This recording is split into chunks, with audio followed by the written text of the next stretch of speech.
students, this is your science miss. In this session, we are going to discuss Unit 24 Environmental Science Part 2. In Part 1, we discussed about biogeochemical cycles. Now in this part, we are going to discuss about adaptations of plants and animals.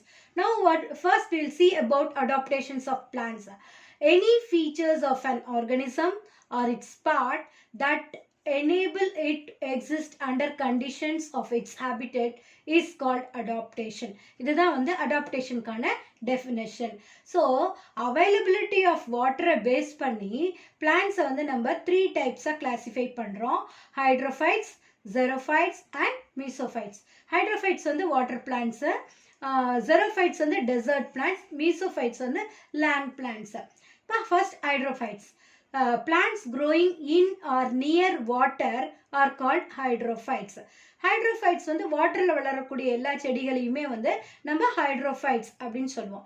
Hydrophytes வந்து நம்ம free floating or submerged plants நம்ம பிரிக்கலாம். Free floatingனா அப்படியே தண்ணியில மேந்துகிட்டே வளரக்கூடிய செடிகள். Submergedனா ஃபுல்லா தண்ணிக்குள்ள முழுகி வளரக்கூடிய செடிகள். அதுதான் வந்து hydrophytesல types of hydrophytes. Hydrophytes plant வந்து பார்த்தீங்கன்னாக்கா அந்த தண்ணியில் இருக்கிறதுனால அதுக்கு வந்து நிறைய வந்து சேலஞ்சஸ் இருக்கு.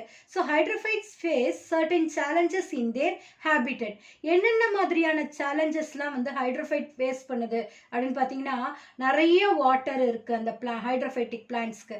ஸோ எவ்வளோ வாட்டர் தேவையோ அதை விட அதிகமான வாட்டர் இருக்கு. Availability of more water then needed. Next வந்து water current may damage the plant body. அதனுடைய பிளான்ட் பாடியை அந்த வாட்டர் கரண்ட் வந்து டேமேஜ் ஆகும். ஸோ எந்த டைரக்ஷனில் வந்து வாட்டர் கரண்ட் இருக்கோ அந்த டைரக்ஷனுக்கு பிளான்ட் வந்து அப்படியே வளைஞ்சு கொடுக்கணும். வளைஞ்சு கொடுக்காத செடிகள் வந்து டேமேஜ் ஆகி உடஞ்சி போயிடும் இல்லையா.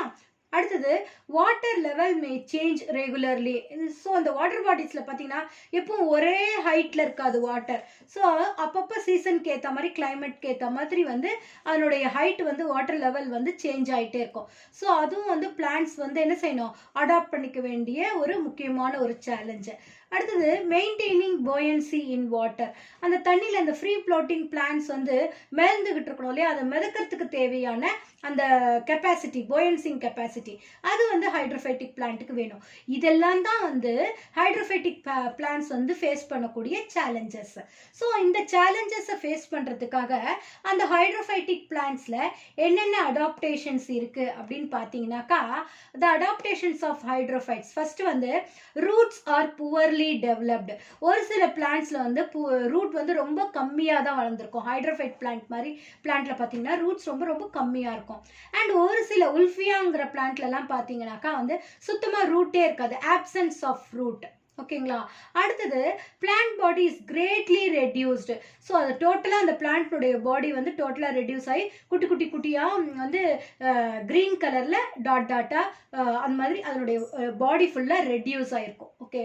அடுத்தது சப்மர்ஜ்டு லீவ்ஸ். அந்த தண்ணிக்குள்ளே மூழ்கி இருக்கக்கூடிய செடிகளுடைய இலைகள்லாம் வந்து எப்படி இருக்கும்னா நேரோ ஆர் ஃபைன்லி டிவைடடாக இருக்கும். அதுக்கு எக்ஸாம்பிள் வந்து உங்களுக்கு ஹைட்ரல்லா பிளான்ட் கொடுத்துருக்காங்க. அடுத்த பாயிண்ட் பார்த்தீங்கன்னா, இந்த ஃப்ளோட்டிங் பிளான்ட்ஸ் இருக்கு தெரியா, லோட்டஸ், லில்லி, அந்த மாதிரி பிளான்ட்ஸ்னுடைய லீஃப்னுடைய ஸ்டெம், அந்த ஸ்டால்க்குன்னு சொல்லுவாங்க இல்லையா, அந்த காம்பு, இலை காம்பு சொல்லுவாங்க இல்லையா, அதான் லாங் லீஃப் ஸ்டால்க். அந்த free floating leaves and floating லீவ்ஸ்லாம் வந்து லாங் ஸ்டால்க் இருக்கும் அந்த லீஃப்க்கு. ஏன்னா அந்த வாட்டர்னுடைய லெவலுக்கு ஏற்ற மாதிரி அது வந்து மேலேயும் கீழேயும் நகர்ந்து அந்த வாட்டர் லெவலை வந்து என்ன பண்ணும், டாலரேட் பண்ணிக்கும். அதுக்காக அதுக்கு வந்து லாங் லீவ் ஸ்டாக் வந்து ப்ரெசென்ட் ஆயிருக்கு. எக்ஸாம்பிள் வந்து லோட்டஸ். அடுத்தது air chambers provide buoyancy and mechanical support. இப்போ இக்கோர்னியா பிளான்ட்லாம் பார்த்தீங்கன்னாக்கா வாட்டரில் வந்து ஃப்ளோட் ஆகிட்டே இருக்கும் இல்லையா.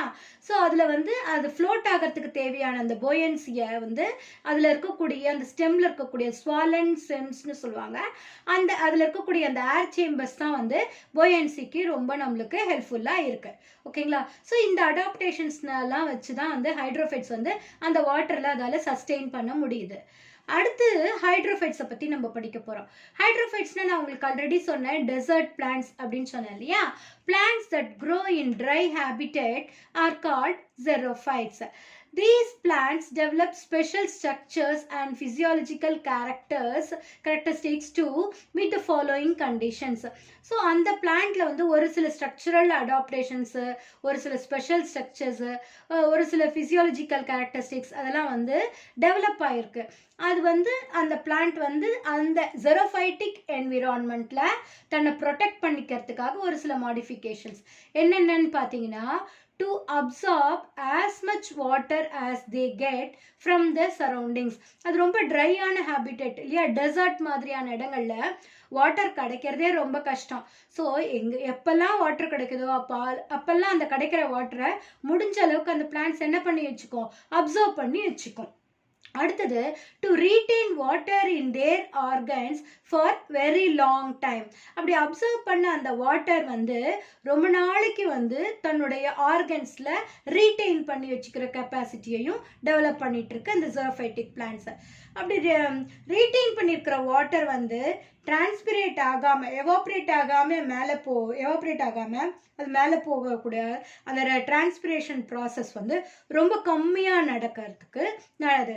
To reduce the transpiration rate, அந்த பிளான்ட்ஸில் வந்து டிரான்ஸ்பிரேஷன் ரொம்ப கம்மியாக நடக்கிறதுக்கு தேவையான மாதிரி அதனுடைய லீவ்ஸ்னுடைய சைஸ் ரெடியூஸ் ஆகிடும், லீவ்ஸ் எல்லாம் வந்து ஸ்பைன்ஸாக மாறிடும். இது மாதிரி நிறைய மாடிஃபிகேஷன்ஸ் வந்து ஜெரோஃபைட்டிக் பிளான்ட்ஸில் இருக்குது. அடுத்து to reduce consumption of water. இந்த பிளான்ட்ஸ் வந்து கம்மியான வாட்டரை மட்டும்தான் யூஸ் பண்ணிக்கும். கிடைக்கிற வாட்டரெல்லாம் அப்சர்வ் பண்ணிக்கும், அப்சர்வ் பண்ண வாட்டரெல்லாம் பத்திரமா ஸ்டோர் பண்ணி வச்சுக்கும்.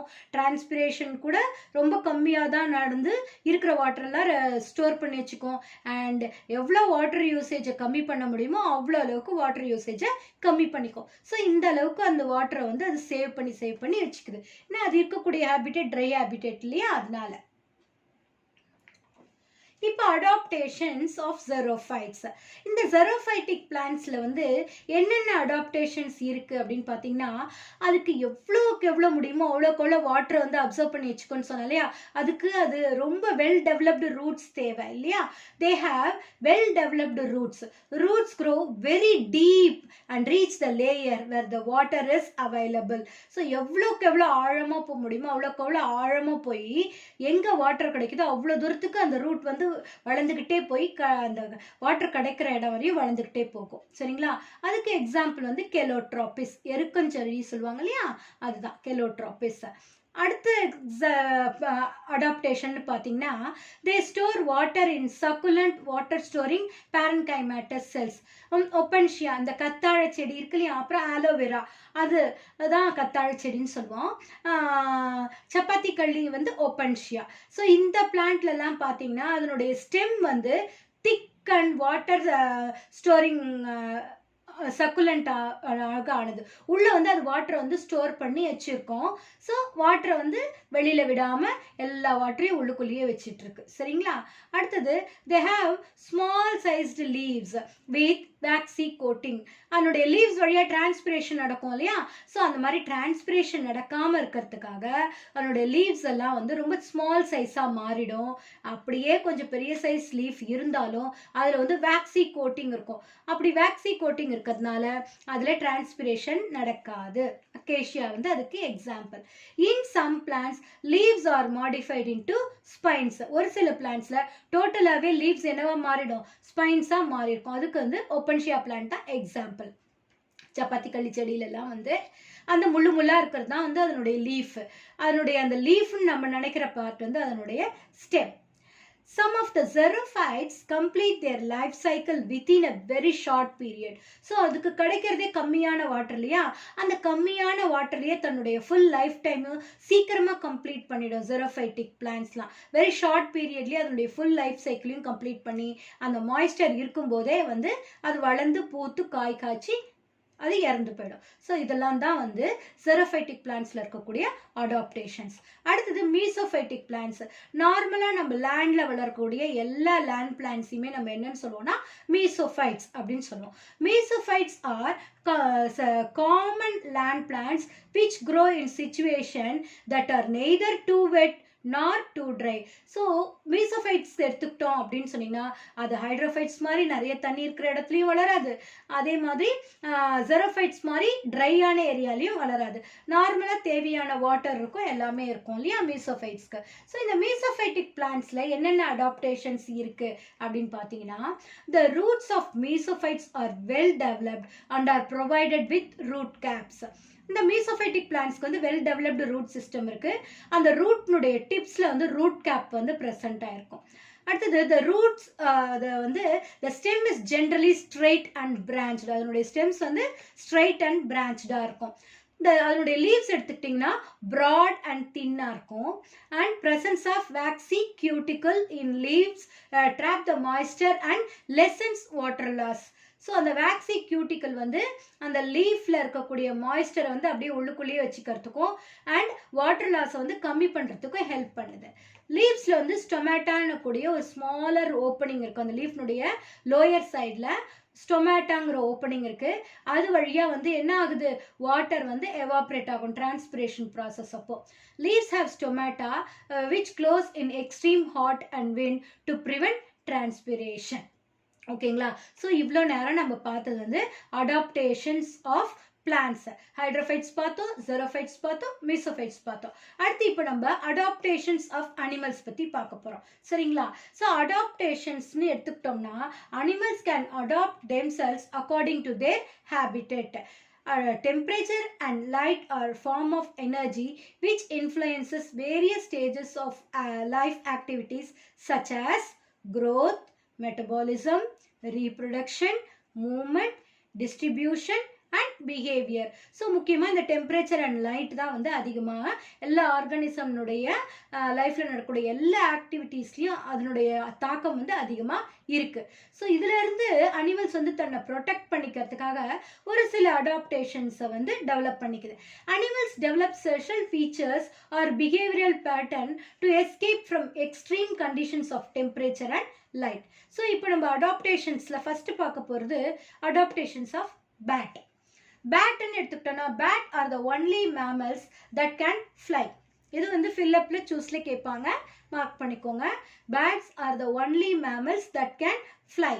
Mostly bats live in caves, அதாவது குகைகளில் தான் வந்து அதிகமாக அது வாழும். Apart from caves bats are also live in trees, hollowed logs and rocks. அந்த மாதிரியான இருட்டான இடங்கள்ல மட்டும்தான் வந்து பேட் வந்து சர்வைவ் பண்ணும். They are extremely important to humans as they reduce insect pollution and help to pollinate plants. So இந்த bats வந்து ரொம்ப தேவை. ஏன்னா அது அதிகமான வந்து பூச்சிகளை சாப்பிட்றதுனால இன்செக்ட் பொல்யூஷனை கம்மி பண்ணுறதுக்கு பேட்ஸ் ரொம்ப தேவை. அடுத்தது ஒரு சில பிளான்ட்ஸ்னுடைய பாலினேஷன் வந்து பேட்டால தான் நடக்குது. இந்த பேட்னுடைய பாடியில் என்னென்ன அடாப்டேஷன்ஸ் இருக்குன்னு பார்க்க போகிறோம். Adaptations of bat in relation to their habitat are first வந்து நாக்டர்னல். நாக்டர்னல் அப்படின்னா அது வந்து active at night. Bats are active at night. They are useful adaptation for them. அந்த நாக்டர்னல் ஹேபிட் வந்து பேட்டுக்கு வந்து ரொம்ப ரொம்ப யூஸ்ஃபுல்லாக இருக்கும். ஏன்னா அதுக்கு வந்து நிறைய எனர்ஜி வந்து டே டைமில் தேவைப்படும், ஆனால் நைட் டைமில் அவ்வளோ எனர்ஜி அதுக்கு தேவையில்லை. தேர் தின் பிளாக் விங் மெம்ப்ரெயின், அதனுடைய அந்த பிளாக் கலரில் இருக்கக்கூடிய விங் மாதிரி இருக்கக்கூடிய அந்த ரெக்க மாதிரி இருக்கக்கூடிய அந்த மெம்ப்ரெயினுக்கு பேர் வந்து patagium. May cause excessive heat absorption during the day டைமில் வந்து அதுக்கு வந்து நிறைய எனர்ஜி தேவைப்படும் அந்த பெட்டாஜியம் விங்ஸ் வந்து மூவ் பண்ணுறதுக்கு.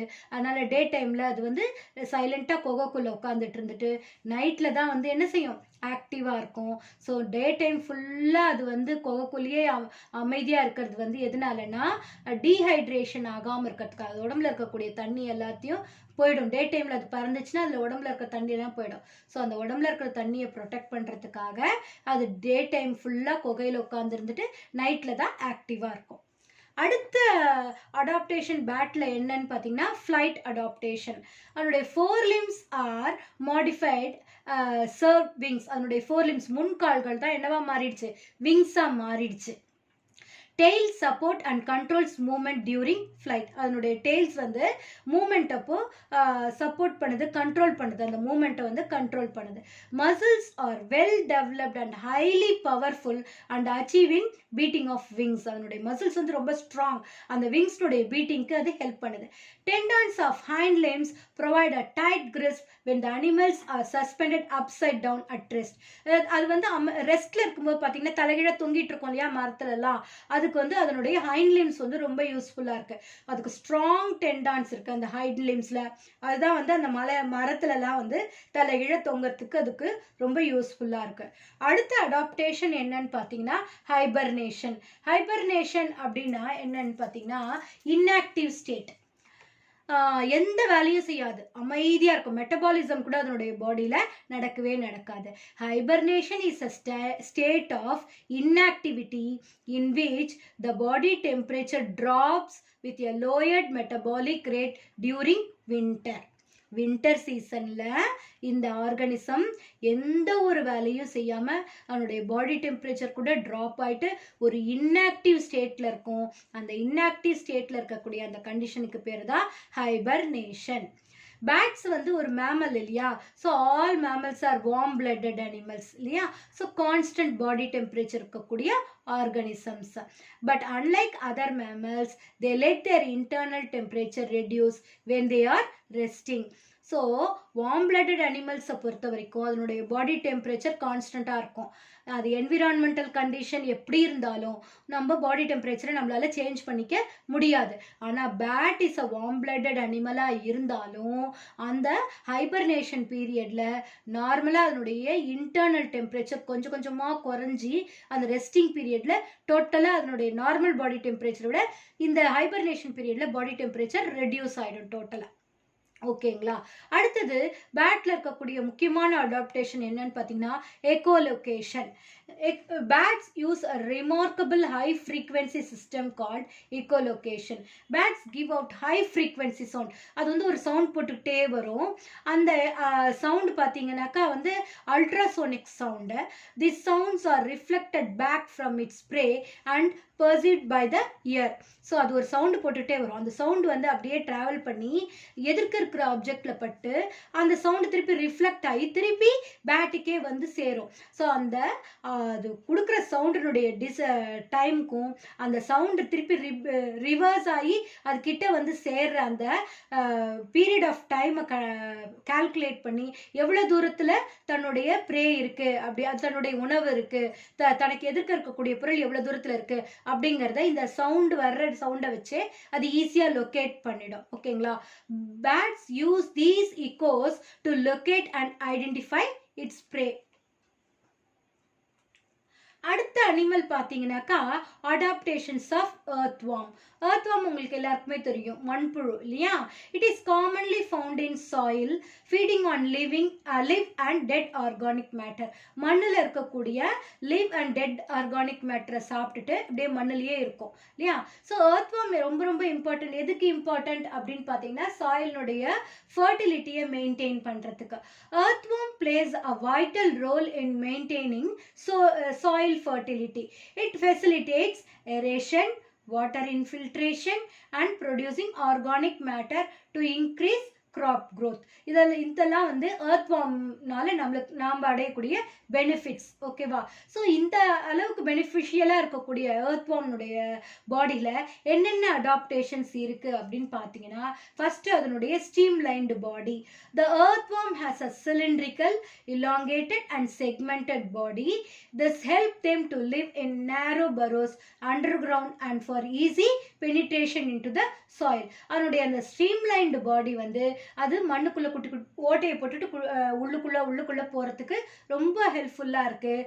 அண்ட் ஈஸியாக மண்ணை ஓட்டை போட்டுட்டு என்ன செஞ்சிடும் அப்படியே டேனல் மாதிரி உள்ளே போட்டுகிட்டே போயிட்டே இருக்கும். அடுத்து அதனுடைய ஸ்கின் எப்பவுமே மியூக்கஸ் ஈரப்பதத்தோடையே இருக்கும். Mucus covers the skin which does not allow soil particle to stick on it. அதனுடைய உடம்புல அது மண்ணுக்குள்ளே தொலை போட்டுட்டு போகும்போது அது உடம்புல வந்து மண்ணு ஒட்டாமல் வந்து அந்த மியூக்கஸ் தான் வந்து என்ன பண்ணுது அந்த சாயிலை வந்து ப்ரொடெக்ட் பண்ணுது. Moist skin helps in oxidation of blood. அதனுடைய உடம்புல நடக்கக்கூடிய ஆக்சிடேஷன் ஆஃப் பிளட்டுக்கு வந்து அந்த மாய்ஸ்ட் ஸ்கின் தான் வந்து ரொம்ப ஹெல்ப்ஃபுல்லாக இருக்கு. அடுத்த அடாப்டேஷன் அப்படின்னு பார்த்தீங்கன்னா பரோயிங். பரோயிங்ல அது வந்து its body is flexible having circular and longitudinal muscles which helps in movement of subsoil burrowing. அதனுடைய உடம்புல இருக்கக்கூடிய அந்த circular muscles and longitudinal muscles வந்து ஈஸியாக உடம்பை வளைக்கக்கூடிய அதுக்கு ஹெல்ப் பண்ணுது. அதனால மண்ணில் ஓட்டை போட்டுட்டு எவ்வளோ தூரம் வேணாலும் அது போயிடும். அந்த each segment of the lower surface of the body has a number of setae. அதில் குட்டி குட்டியாக கால் மாதிரி ஒவ்வொரு செக்மெண்ட்ல இருந்தும் வந்து இருக்கும் அதனுடைய லோயர் சர்ஃபேஸ்ல. அது வந்து என்னன்னு சொல்லுவோம்னா சீட்டே. அது வந்து லோகோமோஷனுக்கு ஹெல்ப் பண்ணும். They help the earthworm to move through the soil and provide anchor to the burrows. So அது லோகோமோஷன், ஒரு இடத்துல இருந்து இன்னொரு இடத்துக்கு நகரத்துக்கு ஹெல்ப் பண்றது இல்லாம மூவிங், அந்த மூவிங்க்கு இல்லாமல் சாயில் பார்ட்டிகல்ஸ் வழியாக அது போகிறதுக்கும் ஹெல்ப் பண்ணும். அண்ட் பரோயிங், அந்த மண்ணுக்குள்ளே ஓட்டை போட்டுட்டு போகும்போது கிரிப்புக்கும் வந்து அந்த சீட்டை வந்து ரொம்ப ஹெல்ப்ஃபுல்லாக இருக்கும். அடுத்தது எஸ்டிவேஷன். எஸ்டிவேஷன்ங்கிறது என்னன்னா, இப்போ நம்ம பேட்ல படித்தோம் தெரியுமா, ஹைபர்னேஷன் அப்படின்னு படித்தோம் இல்லையா, அதே மாதிரி தான் ஒரு இன்ஆக்டிவ் ஸ்டேட்டை தான் வந்து என்னன்னு சொல்லுவோம்னா எஸ்டிவேஷன் அப்படின்னு சொல்லுவோம். when the soil becomes too hot or dry, so தண்ணியே இல்லை, ரொம்ப காஞ்சி போச்சு, வறண்டு போயிருக்கு அந்த மண். அப்போ அந்த மண்ணில் எப்படி அந்த earthworm-ஆல உயிரோட இருக்க முடியும் இல்லையா? ஸோ அந்த மாதிரி நேரங்களில் அது ஒரு இன்ஆக்டிவ் ஸ்டேட்க்கு போயிடும். எப்போ வந்து அந்த மண்ணுக்கு வாட்டர் கிடைக்குதோ அது வரைக்கும் அந்த இன்ஆக்டிவ் ஸ்டேட்லேயே இருக்கும். அந்த இன்ஆக்டிவ் ஸ்டேட்டை தான் நம்ம என்னன்னு சொல்கிறோம்னா எஸ்டிவேஷன் அப்படின்னு சொல்கிறோம். when the soil becomes too hot or dry, earthworms becomes inactive and undergo a process called estivation. Earthworm moves deeper into the soil. It secretes mucus and lowers their metabolic rate in order to reduce water loss. So ரொம்ப மண்ணுடைய அடி ஆழத்துக்கு போயிட்டு அது என்ன செய்யும், அந்த மியூக்கஸை secrete பண்ணிட்டு அதனுடைய மெட்டபாலிக் ரேட்டை ரொம்ப கம்மி பண்ணிக்கும். ஏன்னா வாட்டர் லாஸை வந்து ரெடியூஸ் பண்ணுறதுக்காக அப்படியே அமைதியாக இன்ஆக்டிவ் டார்மெண்ட்டாக இருக்கும். எப்போ வந்து அந்த சாயிலுக்கு திருப்பி தண்ணி கிடைக்குதோ, எப்போ ஃபேவரபிள் கண்டிஷன் எக்ஸிஸ்ட் ஆகுதோ அது வரைக்கும் அந்த எஸ்டிவேஷன்லேயே தான் இருக்கும். They come out of their burrowing during rainy season. Rainy season அப்போ தான் அது வெளியில் வரும். அது வரையும் மண்ணுக்குள்ளேயே இருக்கும். ஸோ மழை காலத்தில் தான் நம்ம வெளியில் பார்ப்போம் இல்லையா earthworm. மற்ற நேரத்துலலாம் அது எங்கே போகும், மண்ணுக்கடியில் ஏதோ ஒரு குழிக்குள்ளே அப்படியே அடங்கி அமைதியாக உட்கார்ந்துட்டு இருக்கும். ஓகேங்களா? ஸோ அடுத்தது earthworm வந்து நம்ம என்னன்னு சொல்லுவோம் அப்படின்னு சொன்னா farmer's friend அப்படின்னு சொல்லுவோம். earthworm are referred as farmer's friend. அது என்ன, எதனால அது வந்து farmer's friend அப்படின்னு சொல்றோம் அப்படின்னு பார்த்தீங்கன்னா, அந்த சாயில்ல இருக்கக்கூடிய ஆர்கானிக் மேட்டர் எல்லாத்தையும் அது சாப்பிட்டுட்டு அது என்ன செய்யுதான், அந்த சாயில்லையே வந்து தன்னுடைய எக்ஸ்கிரீட்டாவை வந்து டெபாசிட் பண்ணிட்டு போயிடுது. அந்த எக்ஸ்கிரீட்டால வந்து நியூட்ரியன்ட் ரிச் எக்ஸ்கிரீட்டாவா இருக்கிறதுனால அந்த சாயில்ல நியூட்ரியன்ட் ரிச் அந்த வேஸ்ட் வந்து அந்த சாயிலுக்கு ஒரு ஃபர்டிலைசரா மாறிடுது, வெர்மி கம்போஸ்டா மாறிடுது. அதனால தான் வந்து earthworm என்னன்னு சொல்றோம்னா farmer's friend அப்படின்னு சொல்றோம். அடுத்த கேரக்டர் வந்து நாக்டர்னலிட்டி. ஆல்ரெடி நான் உங்களுக்கு சொன்னேன் இல்லையா, என்னது, நைட் டைம்ல ஆக்டிவா இருக்கிறது தான் வந்து நாக்டர்னலிட்டின்னு. earthworms are sensitive to light. It has no eyes but can sense light through light sensitive cells. அந்த light sensitive cells தான் என்னன்னு சொல்லுவாங்கன்னா ஃபோட்டோ ரிசெப்டர்ஸ். அதுக்கு ஐஸ் கிடையாது, ஆனாலும் அது பாடியில் இருக்கக்கூடிய அந்த லைட் சென்சிட்டிவ் செல்ஸ், அந்த ஃபோட்டோ ரிசெப்டார்ஸ் சொல்லக்கூடிய லைட் சென்சிட்டிவ் செல்ஸ் மூலமா அது என்ன பண்ணுது, அந்த லைட் ரேஸை வந்து அப்சர்வ் பண்ணி இப்போ டே டைமா நைட் டைமா அப்படிங்கிறத ஈஸியாக அது வந்து ரெகக்னைஸ் பண்ணிக்குது. ஓகேங்களா? They react negativity to bright light. Bright லைட்டில் வந்து என்ன சேர்க்கும், ஆக்டிவ் இன்ஆக்டிவாக இருக்கும். அது வந்து அப்படியே அமைதியாக இருக்கும். அந்த இருட்டில் மட்டும்தான் அது வெளியில் வந்து ஆக்டிவாக வேலை செய்யும். அதை வந்து என்னன்னு சொல்லணும்னா ஃபோட்டோஃபோபிக் அப்படின்னு சொல்லுவோம். மற்ற டே டைம்லலாம் வந்து அந்த மண்ணுக்கடியில் இருக்கக்கூடிய அந்த பரோலியே வந்து அமைதியாக உட்காந்துட்டு இருக்கும். டே டைம் அது வந்து அவாய்ட் பண்ணிடும். அந்த லைட்டு வந்து அது உடம்புல படாமல் இருக்கிறதுக்காக நைட் டைமில் மட்டும்தான் ஆக்டிவாக இருக்கும். ஓகேங்களா? So students, go through both the videos once or twice for better understanding. We will continue the remaining part of the lesson in the next video. Thank you students.